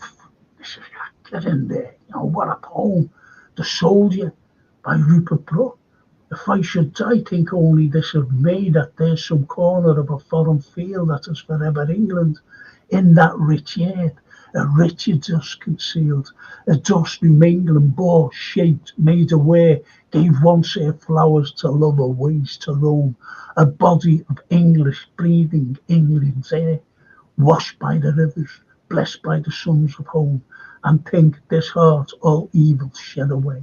A pulse in the eternal mind no less, gives somewhere back the torch by England given, her sights and sounds, dreams happy as her day, and laughter, learnt of friends in hearts at peace, under an English heaven. Think about that, and all this, and you just look and you go, whoa, isn't this one? And these were all said on stage by actors and actresses, especially the actresses. Yeah. To get the young lads in the audience. I'm going to join. Because it filled you with pride. But Yeah. the likes of Sassoon and Owen, they went like that. No, it's not like that. Yeah. It's not like that. Even the very first two lines, even the title of Anthem for Doomed Youth. Anthem for Doomed Youth. Meaning, go, you're doomed. You're going to die. Yeah. What passing bells for these who die as cattle? What passing bells for these who die? The connotation of the bells is the church, and also bells around the necks of cattle going to the slaughterhouse. That's what it was. That's what it says. What passing bells for these who die as cattle? And when you look at his other poem, Dulce et decorum est pro patria mori, bent double like old beggars under sacks. Bent double like old beggars under sacks, because they were freezing in the trenches. They were ripped to shreds, the uniform, because of the barbed wire, grappling with barbed wire, ripped to shreds. Bent double. We're bloody starving. Bent double like old beggars. Old. These are young lads. Old beggars, because they were in rags. Bent double like old beggars under sacks, because they tried to cover themselves with what they could, because they were free. Yeah. It's just, right at the end of the poem, you've got, if you too could pace behind the wagon that we flung him in, and watch his white eyes riding in his face, like a devil sick of sin. A devil never gets sick of sin. Like a devil sick of sin. If you could hear at every jolt the blood come gargling from froth-corrupted lungs, obscene as cancer, bitter as the cud, of vile incurable sores on innocent tongues, my friends, you would not tell with such a zest to children, ardent for some desperate glory, the old lie, dulce et decorum est, pro patria mori. See, that title comes from a Roman poet called Ovid, and he said about the Romans, and I'm going back to Roman times when he wrote it, how great and sweet it is to die for one's country.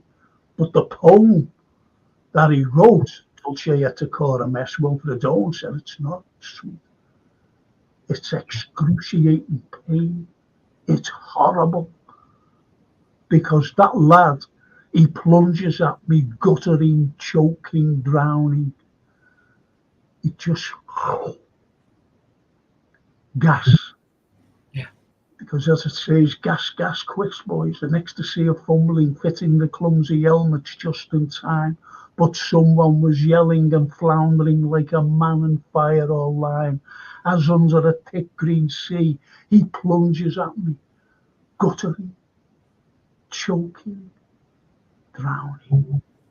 And that's when it says, if you too could pace behind the wagon that we flung him in, where's the dignity? You just grab and you just throw me. There's no dignity. No. There's nothing. No. And watch his white eyes riding in his face. And you immediately get from that this is the truth. Yes. It's not a horror story that someone's drafted. He's there, he's witnessing it, and he's written it down. And it's like investigative journalism. Whatever it is, it's like whatever you may read in the papers or other poems, this is the truth. It's just,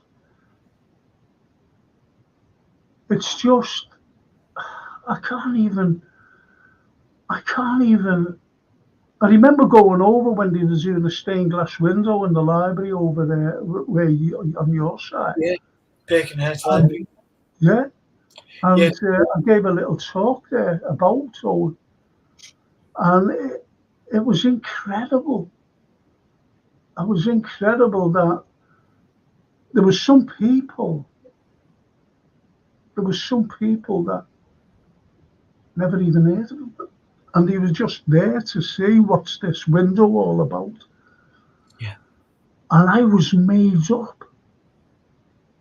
And I think I sent you a message or I told you when you did that portrait of Wilfred Owen. I was made up. Because these people should be recognised for what they did. Absolutely. For what they did.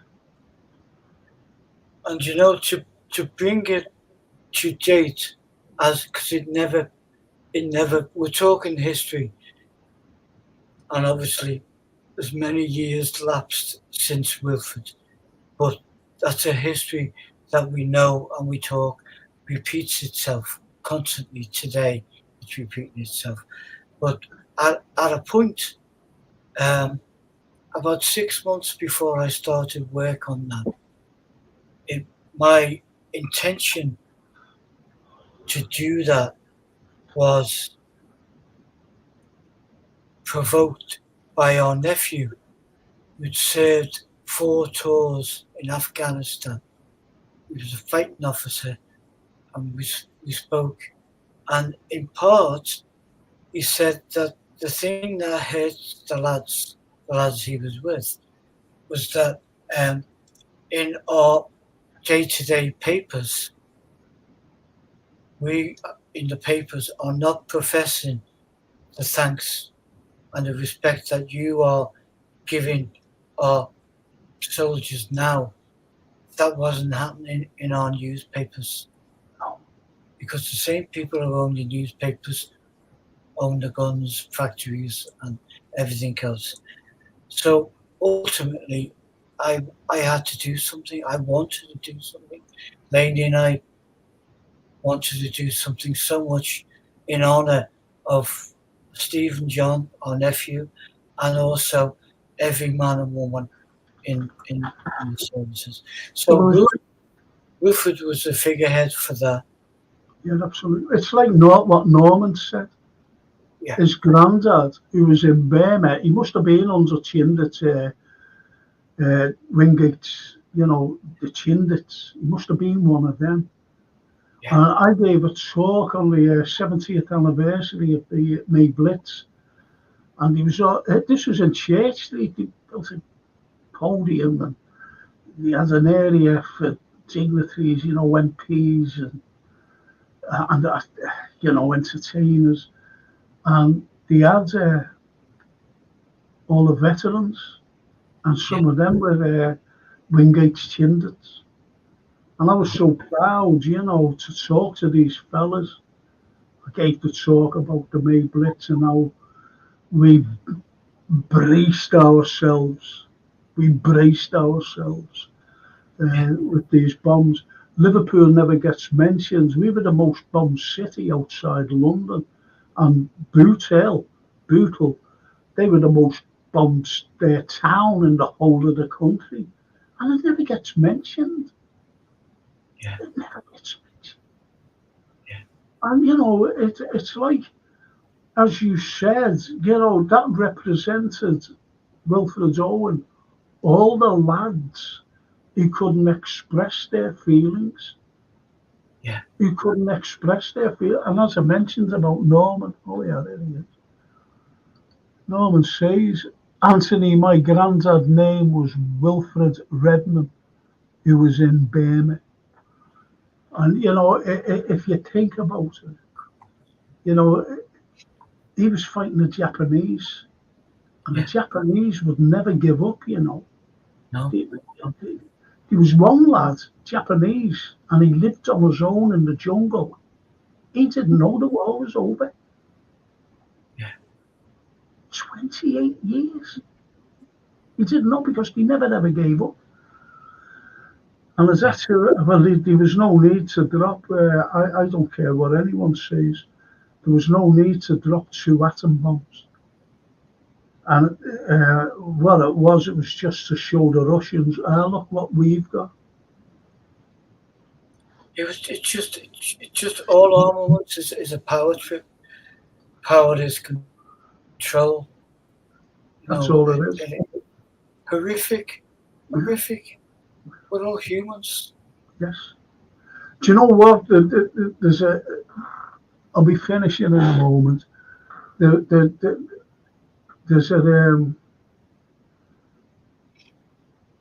Did you send me a message this week? Last week? Last week, yeah. Have you just got it? Well, I just got it. We were taking you for breakfast on Thursday. But I knew you were chocker with everything you were doing.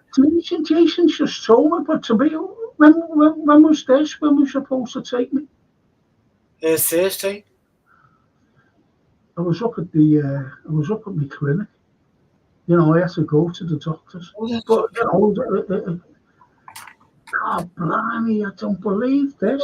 Would you record next week? No. Yeah. But I'll give you. I text you sometimes because I know you're busy, and I've phoned you. No, you can text me anytime. When you unfortunately, so you know, I didn't want to. You wanted to take this off my hands. I know that's what we were trying to arrange. It. You know, go and have a bit of breakfast and then come and do that, or dinner, or you know, just come over and have a cup of tea. Yeah. Tiffany. Come over. Yeah. Just come over. It's honestly, Jason just said you got a message off answered, but I haven't been getting messages. You know, strange. I haven't been getting the messages. If there's anything to do with the show, I'll go through Jason, and I'll give you the bell. Yeah. Just ring me. No. Yeah. I thought the phone's okay now. It's okay now. It's been okay for a couple of days, but I haven't been getting any messages or anything, and I didn't know what was wrong with it. Everything, even my telly went off.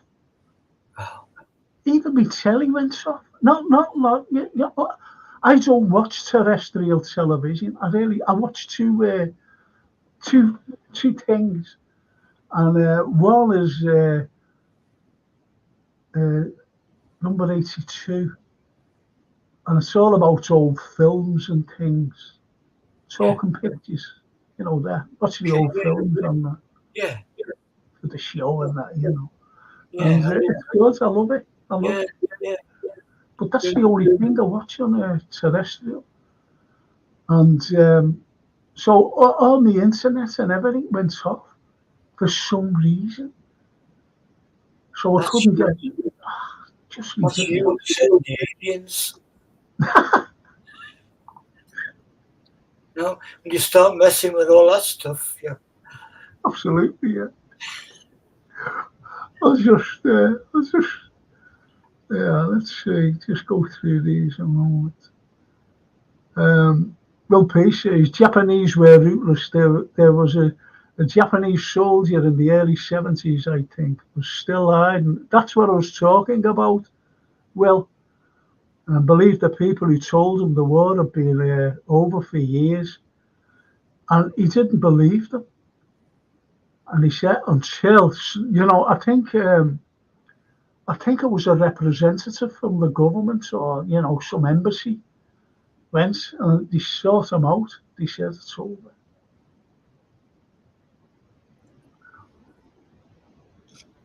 Mad.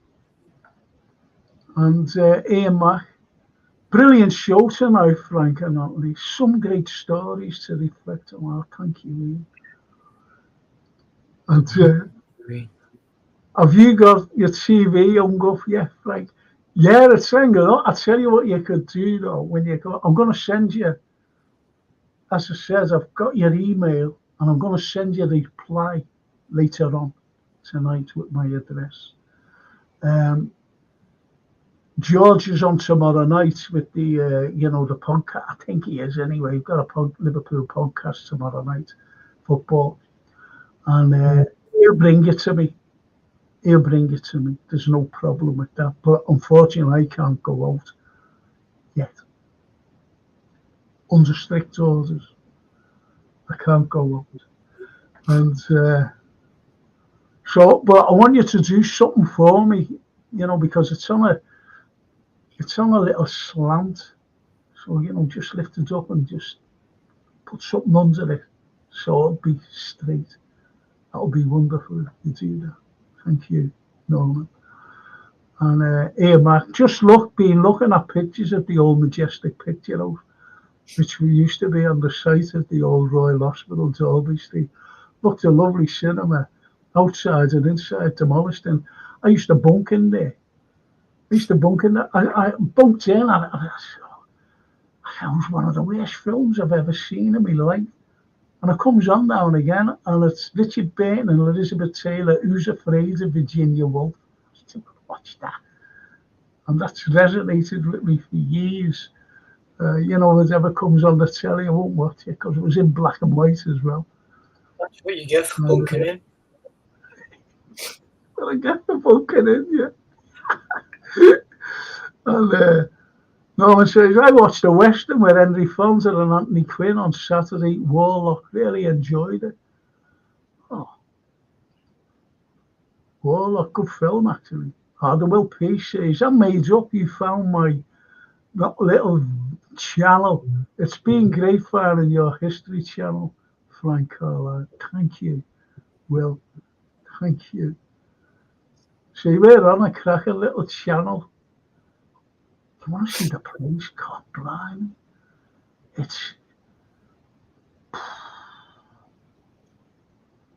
And one of the lads is going there, one of the lads who talk to us, New Airport. Anyway, it's all there, like icebergs and everything. Oh, mad. Okay, Frank, do you need me to bring any tools?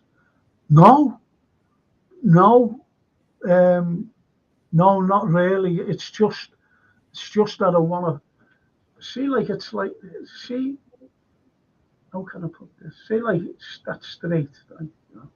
That's straight, right? And we tell you down, so it's not so. Hang on. It's not so straight, if you know what I mean. It just needs lifting up.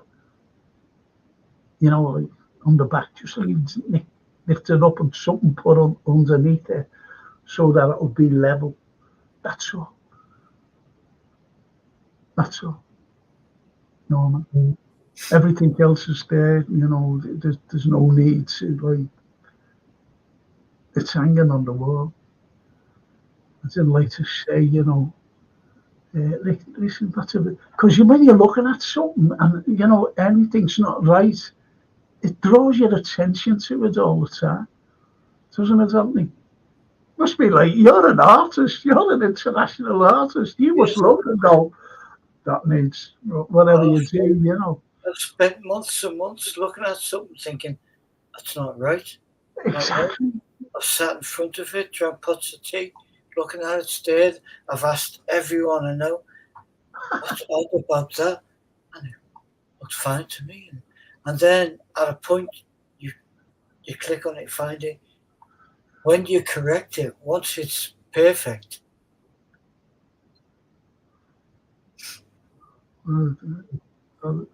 I'll give you a ring, Darryl. Okay, I'll give you a ring after the show. I'll give you a ring, see how you are. And I'll just finish off with these. Chris Tix. Another very informative show, Frank and Anthony. Sorry, I have an early start. We'll have to leave you. Best wishes and thanks. Good night, all. I'll send you. You'll have to send me an email. You've got my email address. Thanks, Chris. And Will P says the spirit level. Do you know what? There is a spirit level on the thing, and it's dead center, and you're just supposed to hang it on. But unfortunately, I don't know whether it's my floor or what, and it's not level. I don't know whether it's the shit. I don't know, but it's not level. It's just out a little. So I understand that. I understand what you said there, Will. Ian, that picture, Paul Walsh of Luton, reminds me, Walsh played a massive part of us winning the 86 tour. He never. See, this is the football. This is the football. And, okay, Frank, we're all on the same here, yeah. Bill P's laughing as well. No, he's laughing at. Yeah. Okay, Frankie. Are the bonkers? Oh.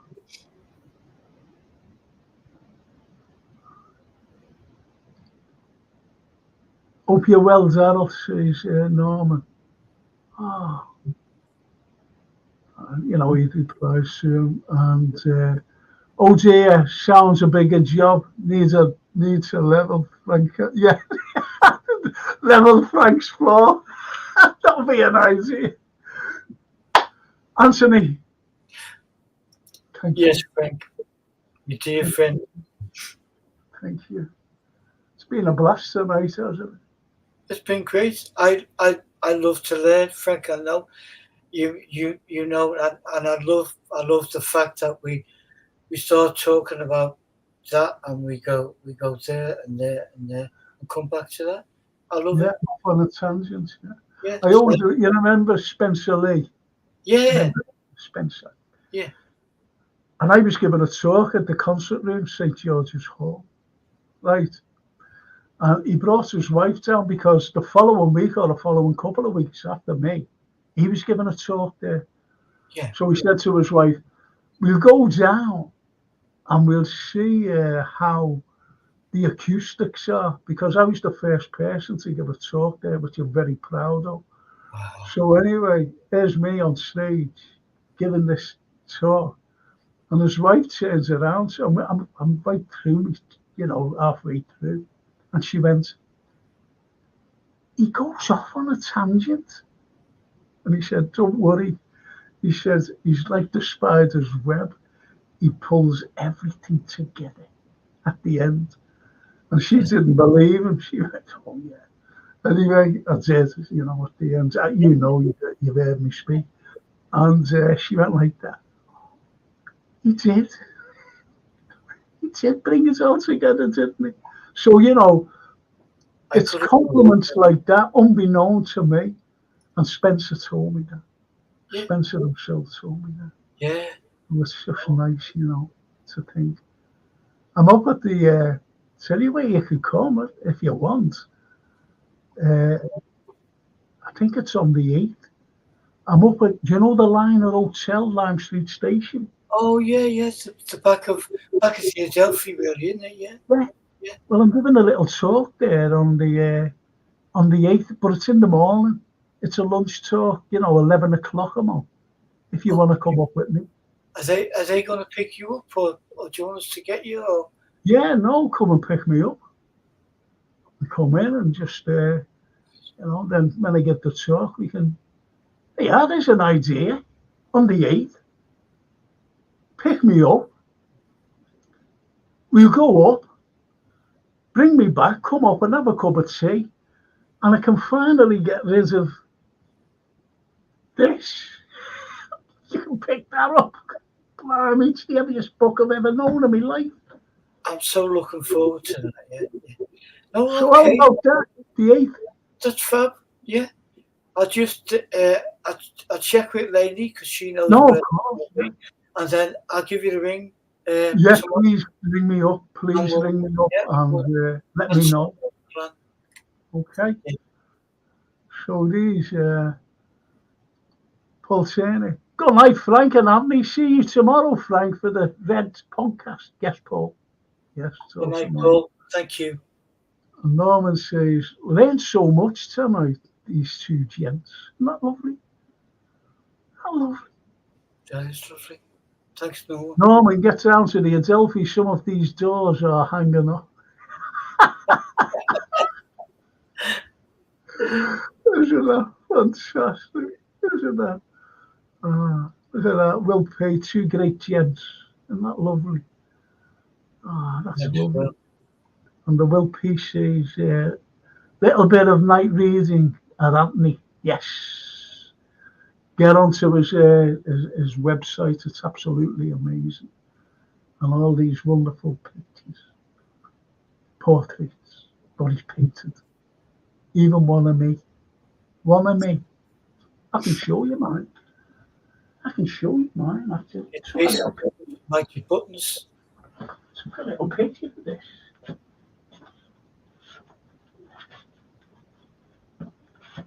All right, proud of this. One of the 100 heads. One of the 100 heads. Me. Little old me. Well,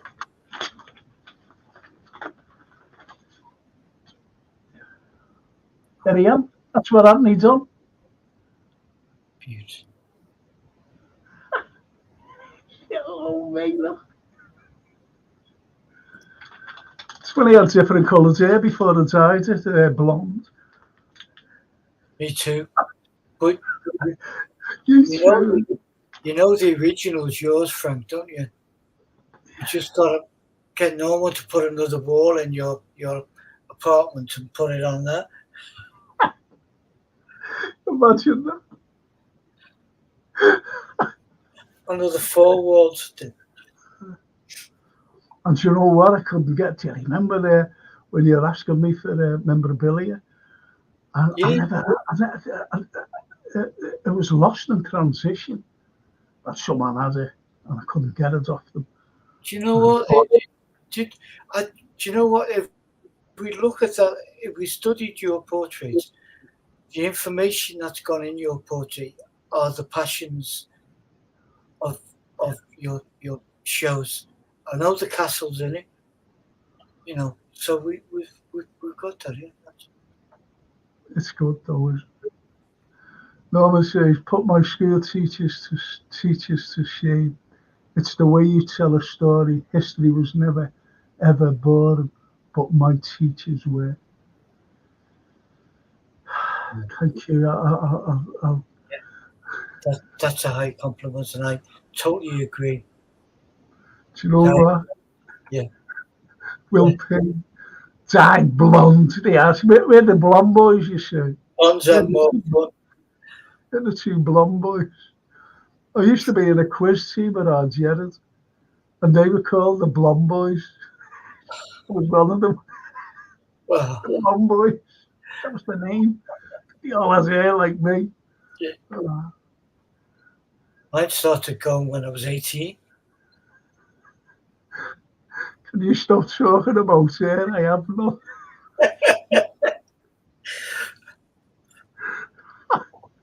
We've only got ours for the loan, no. Goes back. Look at that, Gary. Our French teacher at NGL Comp was called Mr. French. Serious. You just get it. Oh, brilliant. Oh, this has been. Well, listen, Anthony, I'll, don't forget, let me know about the 8th. Will do. I'll give it a bell tomorrow. Okay. And I just want to thank, and I just want to thank my sponsors of the show, which is Gap Painting Services. And honestly, if you're an OAP or an NHS worker, get these lads in because you get a special discount. And they're brilliant, they're first class, fully insured, fully time served as well. And they do a number, they've done mine, they've done a great job for me. And that's how I can recommend them. Just get them in. And even they do commercial, so if you've got outside as well, if you've got a little business or whatever, get them in. Even if you're outside, domestic, outside windows need doing, you haven't got the leathers or whatever, get them in. Do them. They're brilliant. Absolutely. And the Will P says, great show, guys. Thank you so much, Frank Carlyle and Anthony. That's lovely. And Anthony, once again, thank you so much for tonight. Frank, as ever, thank you so much for having me. Thank you. Well, that's the end of the show, people. The chat's been absolutely wonderful. You've been so kind. I've got to thank my lovely guest, Anthony. I've got to thank him. Such a sweet person.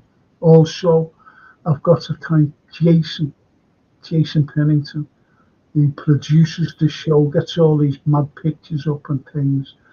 And one last picture there, though. There's his lovely wife. Look at that picture. And look at Wilfred Owen. And that's what I mean. Why I was delighted absolutely delighted that he did that portrait of him. And they're the people that should be. He's just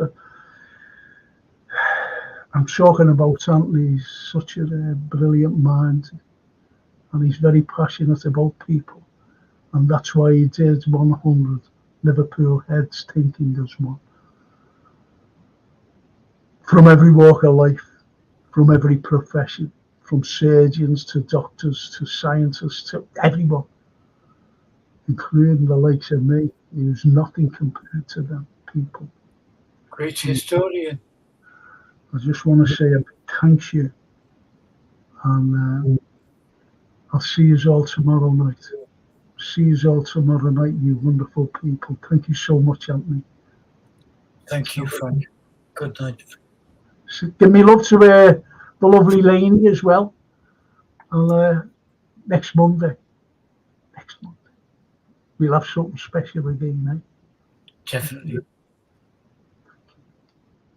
Thank you, Chad. Thank you so much.